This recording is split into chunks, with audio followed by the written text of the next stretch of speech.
Hello friends, Del Ballou here. I'm back in my studio today, and today I'm going to be working on a little abstract experiment, and I have chosen this photograph, which was a photograph of some red peppers and some green peppers.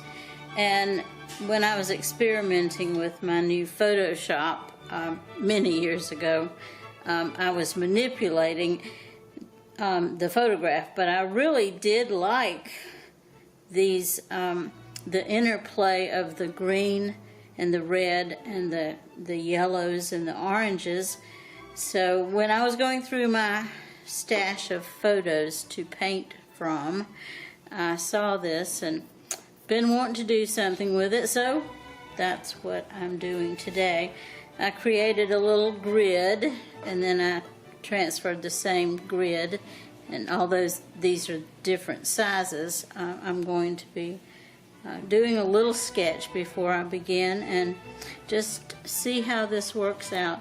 I actually like working on small paintings, and the last one I did, I used this handy little brush, which was relatively inexpensive. It came in a pack of 5 or 6 brushes for about $10, and that sounds like a bargain to me, and then when it works so well, it's even better. So stay with me and let's see what develops. Thanks for watching.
One of the things that I'm going to be speaking about in my little narration over this video is blending techniques. I have done a video on this before in which I was painting a magnolia blossom, if you want to look for that on my YouTube channel.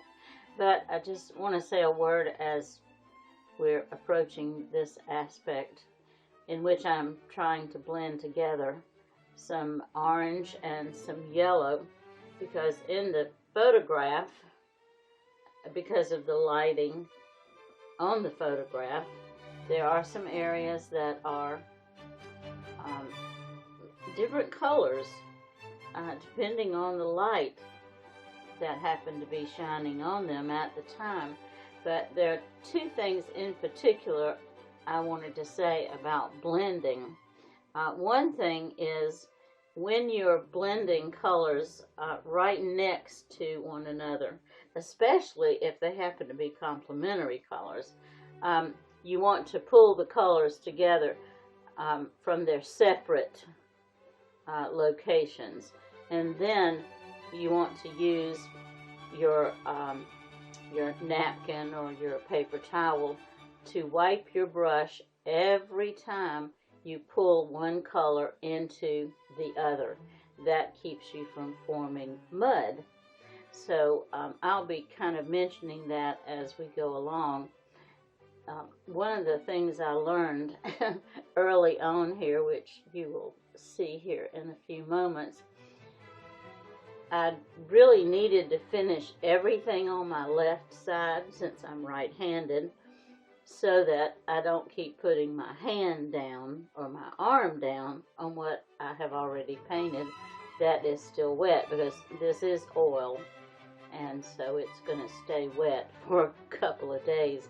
So just stay tuned here with me, and I'll be back to mention some things as I go along.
Incidentally, these little letters that you see on my board are just that. They're letters, and I promise this was not a paint by numbers painting.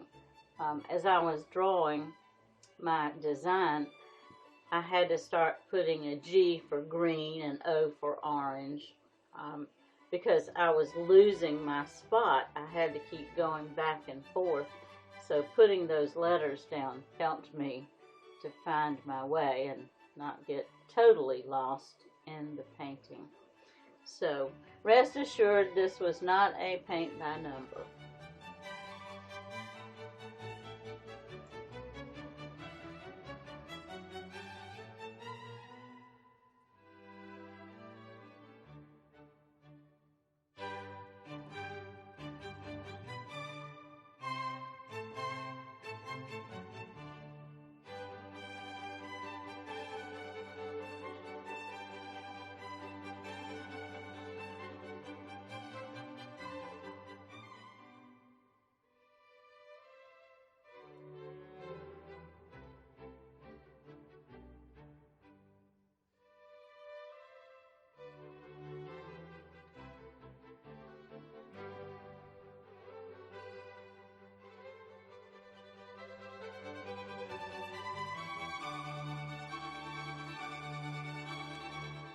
I have speeded this up a little bit more because it's just a very tedious process, and continue to be all the way to the very end. But I think you will get the message, and like I said, there are times when I'll be interrupting and mention something about the idea of blending. So stay with me. It won't be as long as it has been.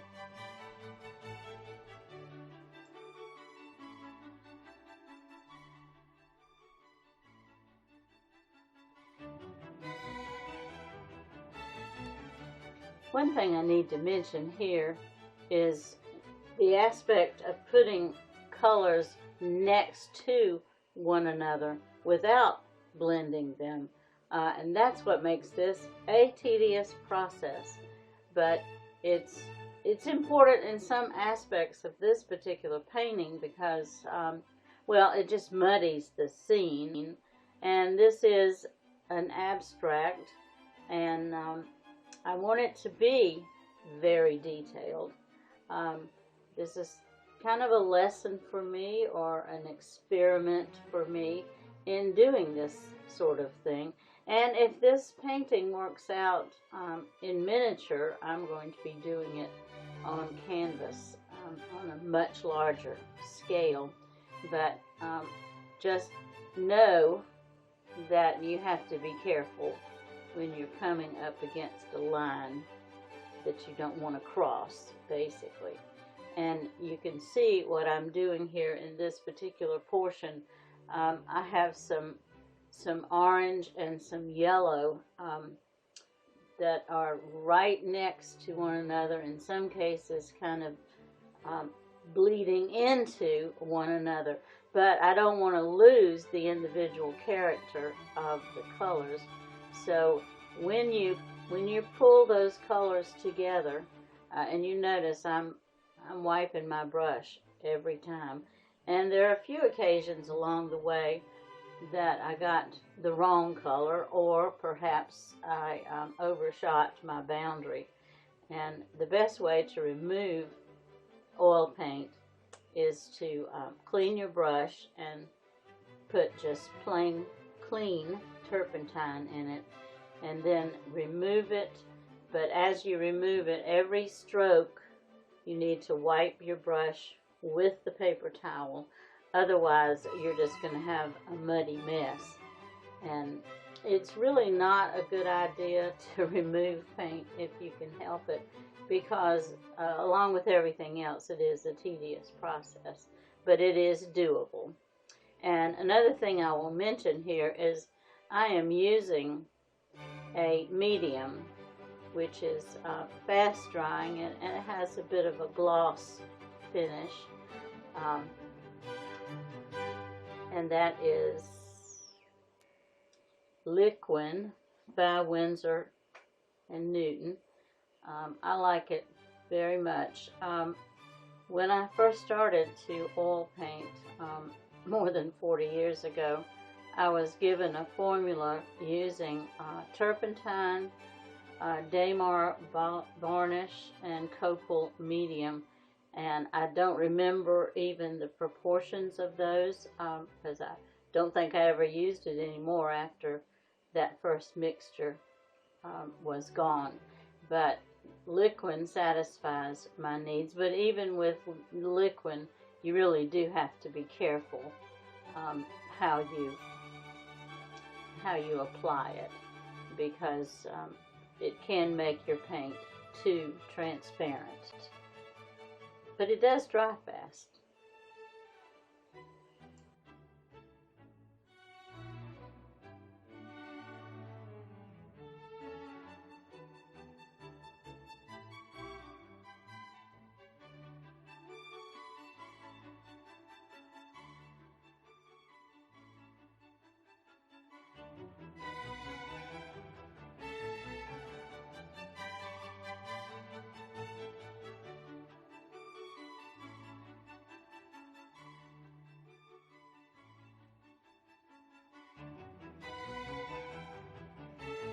Here is one example of what I was mentioning earlier about blending.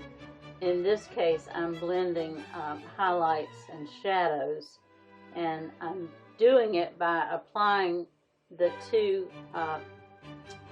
shades separately, and then pulling them together without continuous strokes back and forth.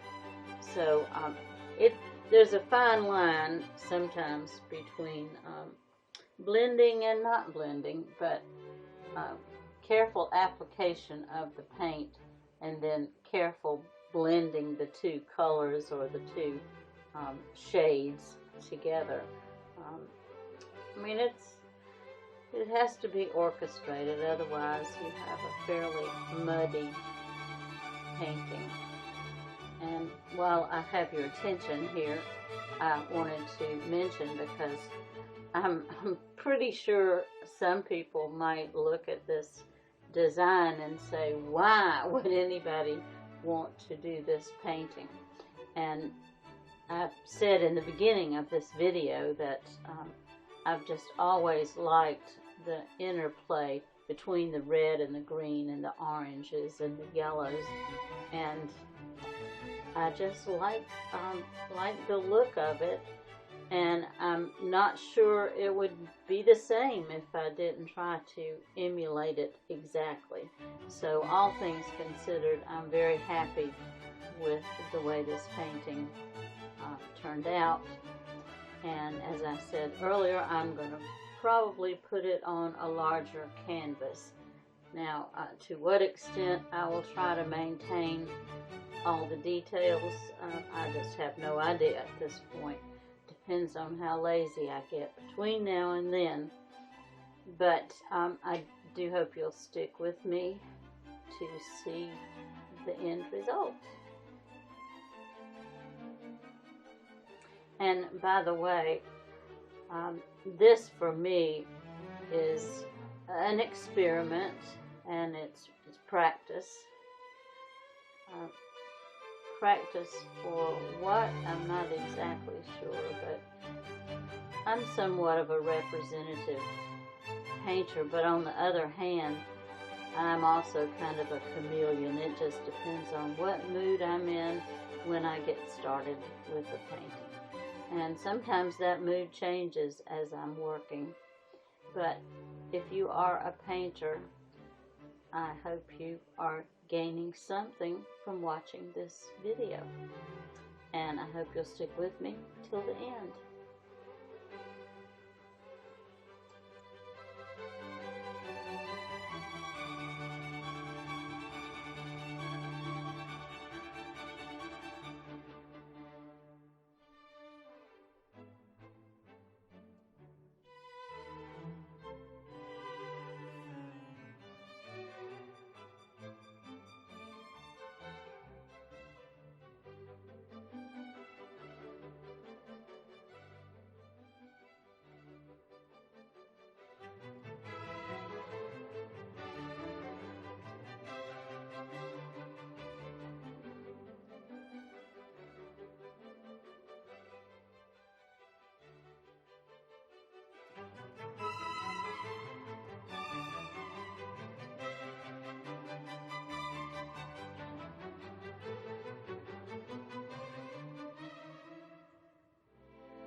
Here are some good examples of the blending technique.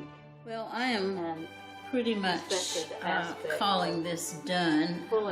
I could pick at it from now till the cows come home. Your highlight and your shadow. And the necessity of wiping the brush to keep from losing. And sometimes when you try to fix something, like I just did, you make another situation. So I'm cautious about that. I found one little place right there. And this is why it's really better to just go ahead and fix your messes while the paint's wet, because going back in is not always the best solution. And I'm about to do something right here that might create a mess, but we'll see.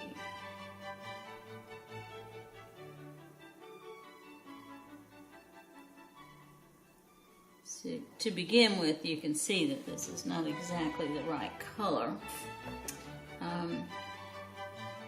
but I'm not going to let that bother me. You may notice that I am continually cleaning up edges and refining certain aspects. I want to keep my brush strokes careful so that they look as fluid as the photograph is.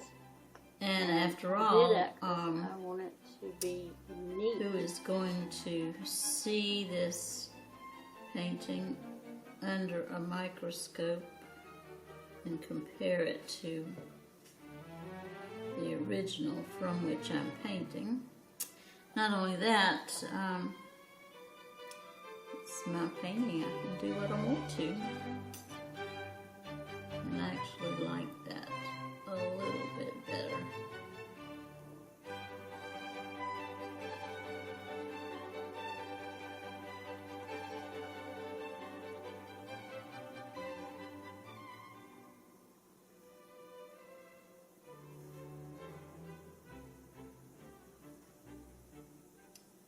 I actually think I like that little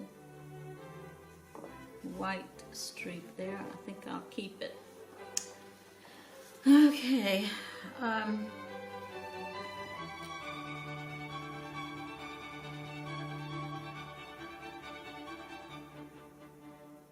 it's a good idea, while you have a certain color on your brush, to go ahead and touch up some other areas.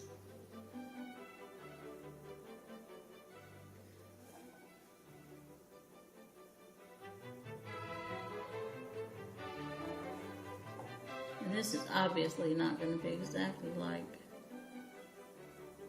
the original photograph, but it's pretty close. Pretty close.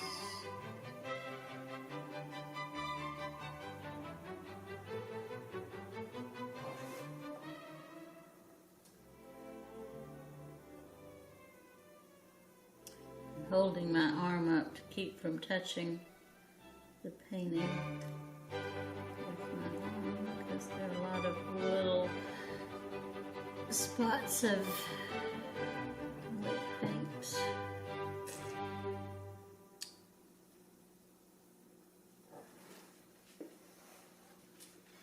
And now that I have turned this upside down to work on it, I'm beginning to ask the question of this painting, which way it should go.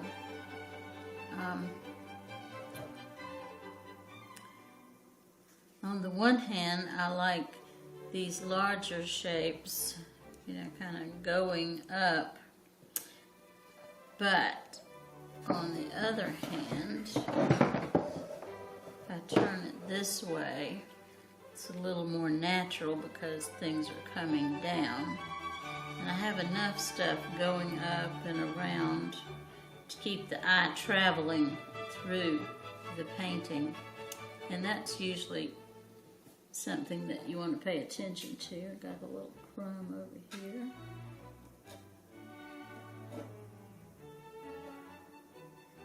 So, not sure yet where I'm going to sign.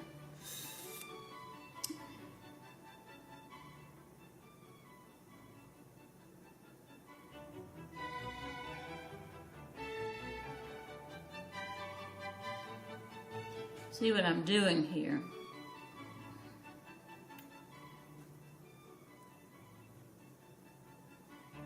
I'm caressing.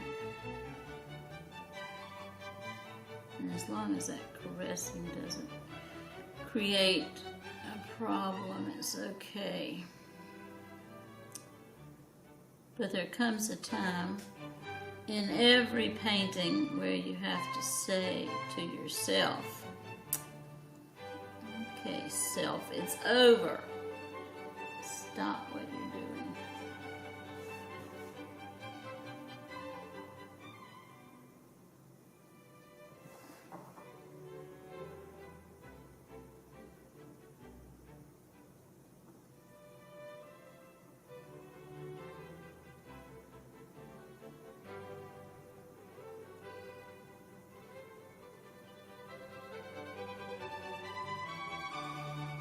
Okay. If there's anything else I think I want to do, I'll probably come back after this is good and dry, so I don't have to worry about picking up paint.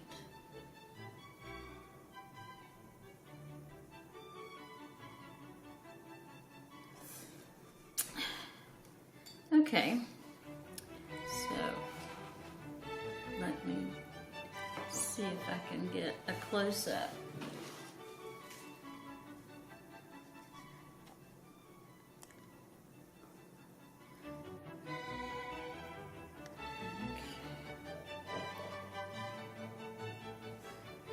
Just a little bit closer.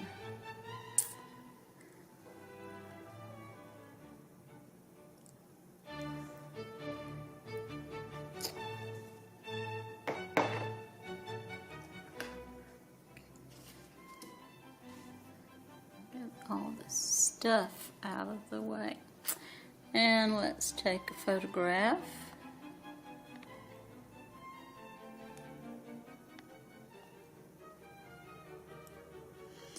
Okay, I'm going to call this done, and thank you so much for sticking with me. And I think I like it well enough to do a larger painting. Not sure I want to do it right now, however. But I have several other miniature paintings that I want to do before I go back to the big canvas. So stay tuned. Please like, share, comment below, and please subscribe to my channel, and also see other videos on my YouTube channel. My name again is Del Ballou, and I enjoyed working with you today. Also, my website is www.delballou.com, and I have a new website which is www.delballouartist.com.